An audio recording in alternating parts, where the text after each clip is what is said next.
Good morning class 7। तो कल हम हमारा जो चैप्टर नंबर 5 है, ये इंग्लिश मीडियम में चैप्टर नंबर 5 है, हिंदी मीडियम में चैप्टर नंबर 4 है। The Ashes that made trees Bloom वाला जो चैप्टर है ये हम कर रहे थे। आज हम सेम चैप्टर को क्या करेंगे, कंटिन्यू करेंगे। और अब तक हमने ये पढ़ लिया था, जो हमने इसका पार्ट 1 है वो क्या कर लिया था, कंप्लीट कर लिया था। And now today we are going to do the second part of this, क्योंकि ये जो स्टोरी है ये थोड़ी सी लंबी है और आज हम इसका सेकेंड पार्ट करेंगे। तो अब तक आपने ये पढ़ लिया था कि जो ओल्ड कपल था उनके जो डॉग की डेथ हो गई थी और उसकी स्पिरिट ने उनको फिर हेल्प करी, बट जो इविल कपल था उन्होंने फिर से अपनी कलाकारी दिखाई और उन लोगों का जो मॉर्टर था, जो मूसली थी और जो उनकी हैंडमेड मिल थी, राइस मिल, उसको तोड़ दिया था। तो अब हम पढ़ेंगे सेकेंड पार्ट इसका। नॉट लॉन्ग आफ्टर डेथ, उसके बाद थोड़े दिन बाद में, the good old man dreamed again, जो दोबारा जो बूढ़ा व्यक्ति था उसे वापस सपना आया। And the spirit of the dog spoke to him, और वापस से डॉग की आत्मा ने उससे बात कहा, telling him how the wicked couple had burn the mill made from the pine tree, और उसे ये भी बताया कि जो चालाक कपल था उसने किस तरीके से जो पाइन ट्री की जो मिल बनाई थी उसको क्या कर दिया, जला दिया। Take the ashes of the mill, जो मिल लकड़ी की बनी हुई थी तो उसकी राख बन गई थी। एशिया हो गया राख, ये आप जरूर करेंगे हार्ड वर्ड। ऐश का मतलब हो गया राख। तो उसने कहा, जो आत्मा थी डॉग की, कि उस जो मिल की है राख को कलेक्ट करो। किसको कलेक्ट करो, राख को क्या करो, आप कलेक्ट करो। तो उसने कहा आप क्या करिए, उस राख को क्या कीजिए, कलेक्ट कीजिए उस राख को, and sprinkle them on the withered trees. Sprinkle करना मतलब होता है छिड़कना, उस राख को छिड़क दो। किस पर, जो रीदर्ड ट्रीज हैं, जो कि क्या हो गए हैं, सूख गए हैं, उन पेड़ों पर क्या कर दो, उनको स्प्रिंकल कर दो, उस राख को छिड़क दो। तो दो नए हार्ड वर्ड हमारे पास है, एक है हमारे पास स्प्रिंकल और दूसरा है रीदर्ड। ठीक है, तो उसे क्या कर दो, उनके ऊपर छिड़क दो। And they will Bloom again, और वो वापस क्या हो उठेंगे, खिल उठेंगे। क्या हो जाएंगे, अगर जैसे ही आप उस पर राख छिड़कोगे तो जो सूखे हुए मुरझाए हुए पेड़ हैं वो क्या हो जाएंगे, वापस खिल जाएंगे। सेड द डॉग स्पिरिट, ऐसा किसने कहा, डॉग की आत्मा ने। The old man awoke and went at once to his wicked neighbour house, तो जो बूढ़ा व्यक्ति था वो उठा और गया अपने नेबर के घर। Where he found the miserable old pair sitting at the edge of their square fireplace in the middle of the floor smoking and spinning. तो वो जैसे ही उसके घर पे गया तो उसने देखा मिजरेबल, मिजरेबल का मतलब होता है दयनीय। जो बूढ़ा कपल था यहाँ पे उसको कहा गया है मिजरेबल, कि वो वहां पर बैठे हुए क्या कर रहे थे, स्मोक कर रहे थे, और स्पिनिंग मतलब वो जो उसको ग्राइंड कर रहे थे। From time to time they warm their hands and feed their blaze from some bits of the mill while behind them lay a pile of the broken pieces। और वो टाइम टू टाइम जो उन्होंने firewood में आग जला रखी थी उसके अंदर जो मिल के छोटे छोटे उन्होंने टुकड़े किए थे लकड़ी के, उसे डालते जा रहे थे, और उनके पीछे बहुत सारे मिल के जो लकड़ी की मिल बनाई थी उन्होंने उसके पीसेस रखे थे। The good old man humbly asked for the ashes. Humbly मतलब होता है पोलाइटली, विनम्रता के साथ जो राख है उसके लिए उसने मांगा। जो बूढ़ा व्यक्ति था उसने कहा कि प्लीज मुझे इसकी राख को क्या कर दीजिए, दे दीजिए। दो the covetous couple turned up their noses at him, उन्होंने अपनी नाक सिकोड़ ली उसको देखकर।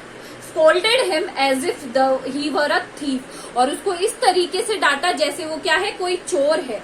And they let him fill his basket with the ashes, और फिर बाद में उसको बहुत सुनाने के बाद, बहुत ज्यादा, फिर उसको अपनी बास्केट भरने दी उससे, राख से। On coming home, the old man took his wife into the garden। और आते टाइम पे जब वो वापस घर आया तो वो अपनी वाइफ को लेकर कहाँ गया, गार्डन में। इट बीइंग विंटर, बहुत ही ज्यादा विंटर थी, ठंड थी। Their favourite cherry tree was bare. Bare मतलब बिल्कुल भी फल फूल नहीं थे। जो उनका फेवरेट चेरी ट्री था उस पर बिल्कुल भी फल फूल नहीं थे। He sprinkled pinch of Ashes on it, और जैसे ही उसने थोड़ी सी पिंच, एक चूटी भरकर उस पे डाली Ashes, he on low it sprouted blossoms until it became a cloud of pink blooms which perfumed the air। और देखते ही देखते पूरे पेड़ पर पिंक कलर के फ्लावर्स आ गए। आप पिक्चर्स में देखिए, इस तरीके से धीरे धीरे देखते ही देखते। The news of this filled the village. अब ऐसी खबरें ज्यादा दिन रुकती तो है नहीं, धीरे धीरे ये न्यूज है ना फैलती गई और पहुंच गई सारे विलेजर्स के पास। And everyone ran out to see the wonder, और हर कोई ये चमत्कार देखने के लिए जाने लगा। The covetous couple also heard the story. जो चालाक कपल था, कोवेटस कपल था, उसने भी ये स्टोरी सुनी। And gathering up the remaining Ashes of the मिल, और सारी जो बची हुई उनके पास राख थी उन्होंने उसको उठाया। And kept them make withered trees blossom, और उन्होंने भी सेम वैसा ही किया, ले जाकर अपने जो पुराने बचे हुए जो झुलसे हुए ट्रीज थे उनके ऊपर डाल दिया। The kind old man hearing this his lord the daimyo was to pass along the high road near the village. इस काइंड मैन की स्टोरी सुनी जो राजा थे, डायमियो, मैंने आपको पिछली बार बताया था कि कौन होते हैं डायमियो, जमींदार वहां के जापान के। उन्होंने इसकी स्टोरी सुनी। And he went to see him taking the his basket of ashes. वो गया उससे मिलने।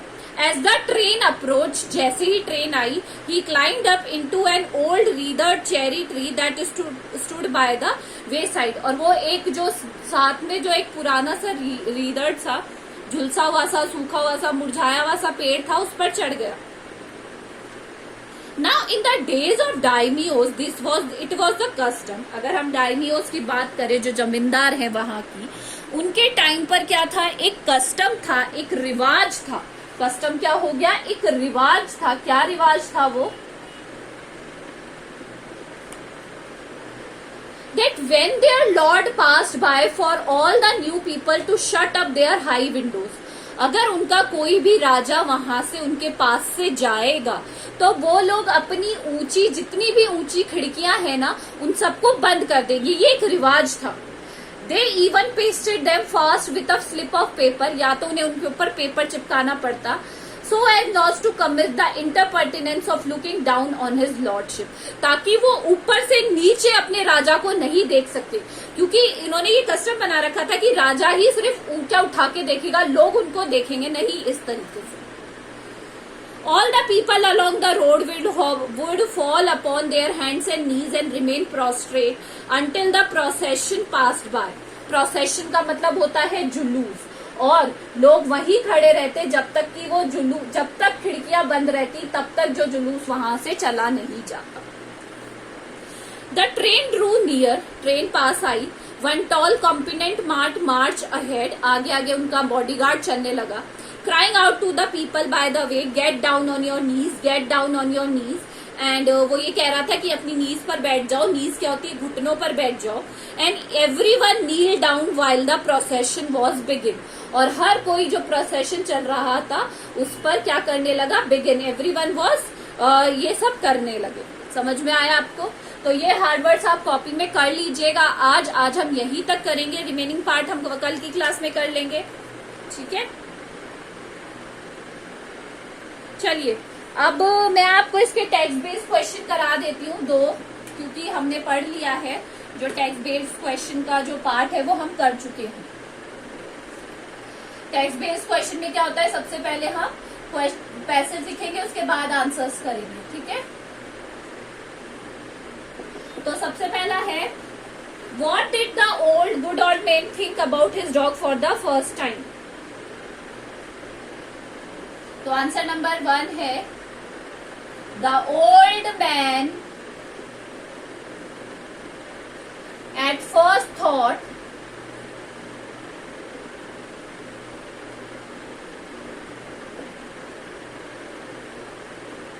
His PAT was only playing. क्या कर रहा है, उसके साथ खेल रहा है। दूसरा है, Why did the dog keep winning to and fro? क्यों कर रहा था वो ऐसा? The dog keep it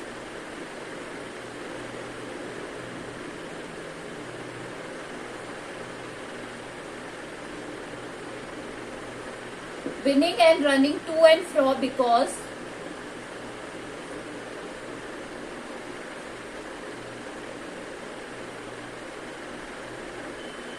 he wanted to take his master somewhere.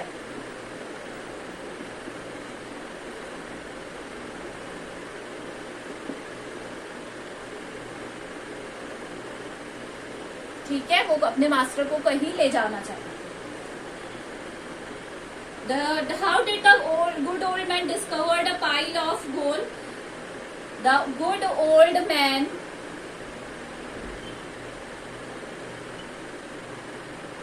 discovered a pile of gold with a hoe. किसके साथ? एक hoe. अब आपको ग्लिटर्ड का मीनिंग निकालना है सेम वर्ड का। ग्लिटर्ड का मतलब होता है ग्लीम्ड। क्या होता है ग्लिटर्ड का मतलब? ग्लीम्ड। तो ये पैसेज 1 है, इसे लिख लीजिए आप अपनी कॉपीज में।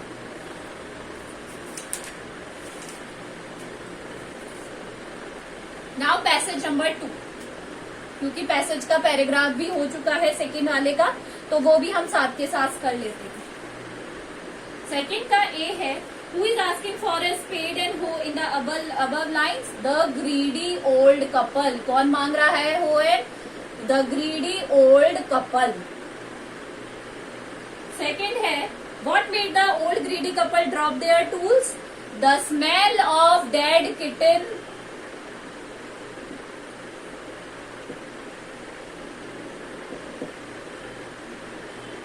made the old couple drop their tools. ठीक है। थर्ड क्वेश्चन है आपका, what happened to the dog? Was it alive?